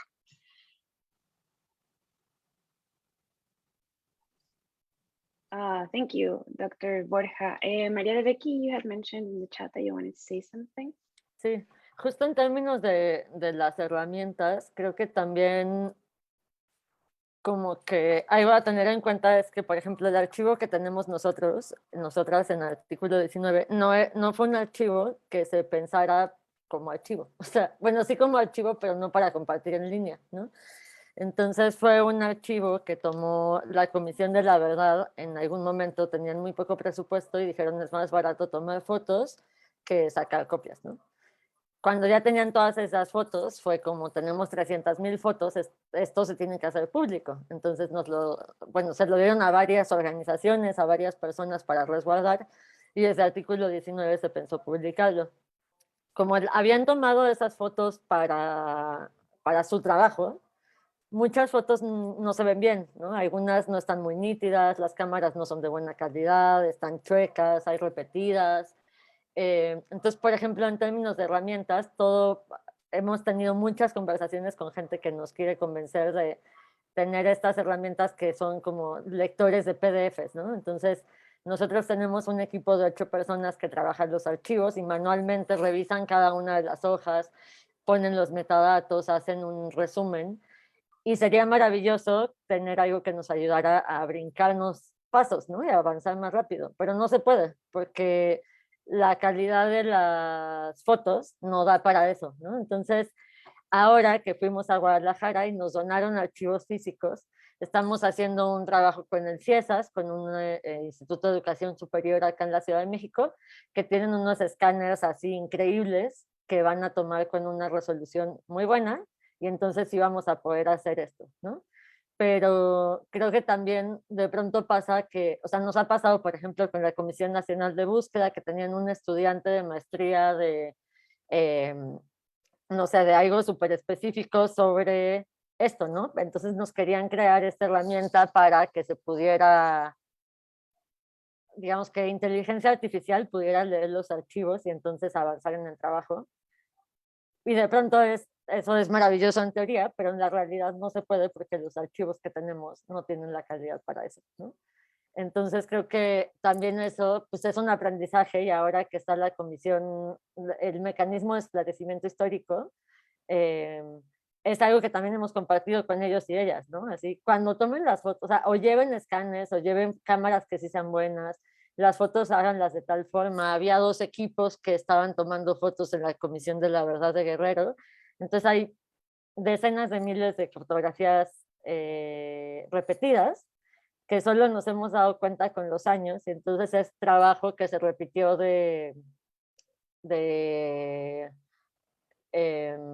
se llama?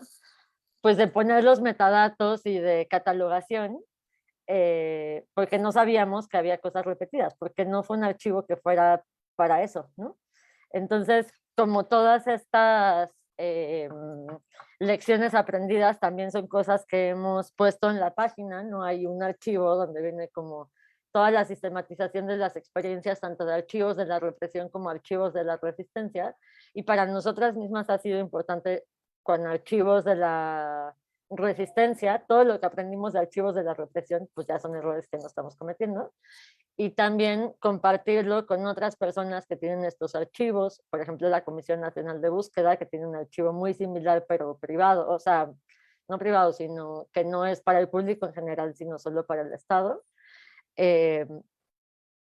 Y eso, ¿no? Cómo ir como aprendiendo también de otros archivos y de lo que ya se ha hecho para como avanzar más rápidamente en los desarrollos, ¿no? Muchas gracias, María, por tus comentarios. La doctora Brooklyn Howen wants to say something regarding the tools question, so please go right ahead. Thanks, yeah. Thinking about tools too, I think brings us back to the question of access, right? So we try not to be tool or technology driven on Teach-It, but always thinking about how to make things accessible. And I'm sure everyone on this call has the same experience. Like that is just like an onion. Like there's just more and more layers of access as you keep asking this question over and over. And for us, one of the pieces of technology that's been really helpful has been TEI. So we encode our text in TEI, the Text Encoding Initiative. And one thing that allows us to do is to take a text, the form of which may not make the content very accessible, and to encode multiple layers of entrance or ways to view this text on it that allows different users or the same user at different times to approach it in different ways. So one example is we have this wonderful grammar written in 1578 of Zapotec language, and it's written in the outline of a Latin grammar, which would have been the way to do it then. But then you think about all these categories in Latin, and how do you find anything in Zapotec there? You have to imagine what Latin category would the person been trying to describe such that I might find this part of Zapotec grammar in there, right? So, I mean, the structure is basically unusable, and yet the content is incredible. So you can encode a different outline with a different set of indices over it. Or another example related to this is a lot of the manuscripts that have contemporaneous Spanish translations or the multilingual manuscripts are written, of course, in early modern Spanish. And during our workshops in Zapotec communities, we were told that even early modern Spanish was a barrier. And so we encode a Spanish normalization using TEI that modernizes spelling and word boundaries, but doesn't change syntax or lexical choice. And even with that, then you can toggle between the original and the modernized. And on a subsequent visit, then we were told even that amount of normalization of the Spanish lowered the barrier of access just a little bit. So TEI has been a great resource for us in thinking of access. Thank you so much, Professor Lilienhauen, for telling us more about the difficulties and how to come across them when we are dealing with digital initiatives. There's a question for Jaime Borja, so I'm gonna read it in Spanish, it's in Spanish. Gracias por tu fascinante proyecto. ¿Nos podrías contar más sobre las experiencias de diálogo entre el proyecto y los museos, galerías y colecciones privadas en la fase de elaboración de la base de datos y ahora en la consolidación del proyecto en el ambiente digital? ¿Resultan estos archivos digitales convirtiéndose en museos digitales o qué matices nos plantearías? Gracias, Rafael, por la pregunta. Mira, hay varias cosas que podría mencionar al respecto. La primera es, como lo decía en la presentación, estas pinturas están dispersas, toda esta obra visual está dispersa en miles de sitios, colecciones privadas, iglesias, museos. Y a diferencia de los museos en Estados Unidos y en el norte global en general, los museos en Latinoamérica están muy poco digitalizados. Casi podemos contar con los dedos de una mano, de una sola mano, cuáles museos tienen la colección digitalizada. Malva, el Museo de Lima, o sea, son muy pocos los museos que tienen. El INA tiene ya digitalizada una buena parte de su colección. El único país que tiene públicamente su patrimonio es Chile. Es decir, todavía en América Latina se cuenta con los dedos de la mano los recursos digitales en línea. No contamos con una especie de europeana que recoja el patrimonio cultural. Y ARCA, digamos, ha servido un poquito para esto. El diálogo que establezco al generar, sobre todo con el trabajo de georreferenciación, es poder hacer una lectura de los temas, que es un poco mi interés. Gestos y temas es un poco el interés de esto para poderle hacer el seguimiento a la cultura visual, pero también al carácter patrimonial de la cultura visual en América colonial. No se trata solamente de ver pinturas, sino es ver la cultura gestual. En ese sentido, el diálogo se establece al poder comparar los temas, los problemas y las formas como se evidencian valores culturales de cada una de las regiones de América en lo que pintan.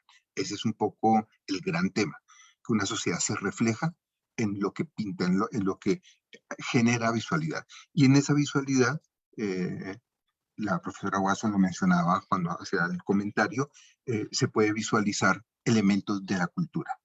Podemos conocer vida cotidiana, podemos conocer condiciones culturales, condiciones sociales, etc. El diálogo, a lo que va la pregunta, es interesante porque también nos permite hacerle seguimiento a los mercados de arte, como lo mencionaba hace un momento. Incluso he logrado ubicar patrimonio sustraído, pinturas que se roban en algún sitio y que terminan en colecciones privadas. Es decir, con esto se puede hacer una serie de seguimientos bastante interesantes al desarrollo, al consumo, no solamente a la producción, sino también al consumo, que esto tiene que ver con los públicos, que era la pregunta que había inicialmente. Y ayuda también a hacer nuevas lecturas de la cultura colonial. Para finalizar, hago un comentario. Hay un desarrollo digital que voy a poner en línea, una nueva versión de ARCA en un par de meses, y allí el trabajo de visualización permite precisamente establecer esos vínculos entre temas de colecciones privadas, museos y colecciones que están dispersas en otros lugares. Es decir, estoy jugando con temas de visualización, haciendo experimentos con visualizaciones para tratar de mostrar colecciones georreferenciadas. Ahí se establece precisamente ese diálogo al que están preguntando. Muchas gracias. We have only 10 minutes left before we have to close this panel so we can continue with the rest of the events that we have scheduled with the keynote speaker in the end. So I just wanted to say, in case somebody wants to mention something that wasn't mentioned, if Dr. Christina Wasson wants to do some closing commentaries about the responses that she got, just in general, we have few more minutes to kind of start saying goodbye before we actually have to say goodbye. So Dr. Wasson, do you want to say something? Sure. I mean, there's been so much sort of coming at me that I don't have a neat little bow to wrap around everything right now. But it's a really rich conversation, and I appreciate being part of it. I mean, I have a whole list of sort of things I've been thinking about, but maybe they're a little bit incoherent. Maybe I will finish with maybe just one general thought, and it could be a question for people. So an underlying assumption of a lot of our conversation is that it's good to put things online. It's good to make information accessible. Information wants to be free. And I think in many ways there's a lot of truth to that. That's often the case, and sort of, I mean, the last two archives with the last two presentations, that's the whole point of them, right? Is to bring things out into the light of the public. At the same time, sometimes, I work with Indigenous communities, and often Indigenous communities don't want everything about their community to become available to the public. Often they want to restrict information. It could be because it's sacred knowledge and only certain people have a right to that knowledge. It could be, I mean, there's a lot of reasons. It could be, maybe family photographs, they just don't want them online. They only want them available to other family members, or some, various kinds of restrictions. So I was curious if any of you, had also come across cases where it's actually not appropriate to make information available to the world. Or just, I don't know, just a kind of a counterintuitive twist on the conversation. Maria de Becky, you wanted to answer this one? Sí. Sí, justo en archivos de la represión, pues bueno, los archivos que tenemos son archivos públicos del Estado, pero también tenemos una cláusula en donde las personas pueden pedir que se baje su información, ¿no? O sea, que se llama cancelación de derechos, y entonces que puedan, perdón, de datos personales, entonces que puedan ser bajados de la página esos datos, ¿no? Por un lado, y por otro, justo ahora que fuimos a Guadalajara y nos dieron una serie de cajas con archivos físicos, que es la primera vez que trabajamos con los archivos físicos después de 3 años de estar trabajando con archivos digitales, revisábamos con Armando, que es uno de los sobrevivientes bueno, de prisión política, de exilio, de tortura, que nos dio los archivos, y de pronto veíamos esto y eran cartas, él estuvo exiliado en Cuba, ¿no? Entonces, cartas que le mandó Armando a su familia en los años 80, con cosas súper, pues todo se decía en las cartas, ¿no? Entonces, se peleaba con sus hermanos en las cartas, le decía a su mamá que la quería en las cartas. Entonces, ¿qué de eso sí era público y qué no, no? Y él mismo nos preguntaba, ¿es que esto a quién le interesa? Y nosotros, pues es que sí es parte de la historia, pero también tú tienes que decidir si quieres que sea público o no, porque es tu historia, por más que sea parte de la historia de México, antes que nada es tu historia, ¿no? Entonces, hubo cosas que nos poníamos a leer carta por carta y decíamos, es que esta carta es muy íntima, ¿no? Pero él decía, no, sí que esté. Y había otras que esas no, ¿no? Entonces, justo como las personas también tienen el derecho a decir o sea, qué cosas pueden estar y qué no. Y había otras que eran, por ejemplo, pues eran grupos guerrilleros armados, ¿no? Entonces había manuales de cómo armar un arma, y entonces nos preguntaban, ¿eso lo podemos poner o no? Porque puede tener consecuencias legales o no, y decíamos, no, bueno, por el tiempo que ya pasó, ya no, pero no es tan, o sea, como que de pronto parece fácil esto que decía la doctora Watson, ¿no? Justo, que todo esté en línea es maravilloso en la hora del internet.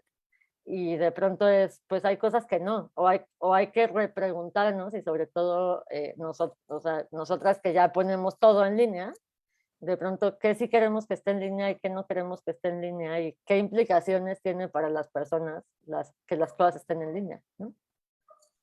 Si puedo decir algo, me parece súper interesante y era algo que quería comentar a María y Vicente por la naturaleza de las colecciones, ¿no? También que esto, algo del material que ustedes manejan puede poner en peligro a la gente, ¿verdad?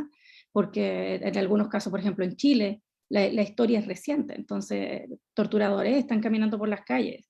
La sociedad está tan dividida también en nuestros países de Latinoamérica, que algunos de estos testimonios o de estos materiales pueden poner en peligro a la gente. Entonces, ¿cómo ustedes, este acto de revisar las colecciones, ¿verdad? Que todos hacemos como archivistas, pero también considerando el potencial peligro que puede traer con eso? Muchas gracias. Thanks everybody for this. I think this is a great way to bring our panel to a close with thinking about the actual repercussions that document something that seems like so, like, you know, just like a thing from everyday life, that the repercussions that they can have in like political instances and emotional and personal repercussions for people who actually, for whom the documents reflect their lives, right? There is something to say about the political power that documents have. And there is also, of course, like in consideration of, for example, the projects of like Archivos de la Represión and Memorias Reveladas, like there's a reason also of why people do not want certain documents to be out, right? From like both sides. I think that's, but however, there are certain very interesting and important initiatives that you all have presented here, and many more that we'll be presenting through the rest of the conference, but also tons more that we were just not able to put in the conference because of the timing, which just have been impossible. But there's a long way still, I think, to walk in this path of the digital humanities, of the digital archives, of how we make them better, how we improve them for the community, for the public that have access to them, as Dr. Cristina Watson kind of like told us during her comments, which I thought were really enlightening. I would like to now just take a brief second again to remind the audience that we have today at 4:30 p.m. A keynote closing, a keynote speaker that is going to close the day of the conference, which is Cristina Rivera Garza, author Cristina Rivera Garza, with the presentation, the Liliana Rivera Garza Archive, The Art of Afterlives of Femicide, 4:30 p.m. You can find the link in the Lewis Benson YouTube and Facebook. So please keep following up. And then tomorrow we have 2 other panels. And thank you everybody for being here and talking with us about digital archives today. Thank you.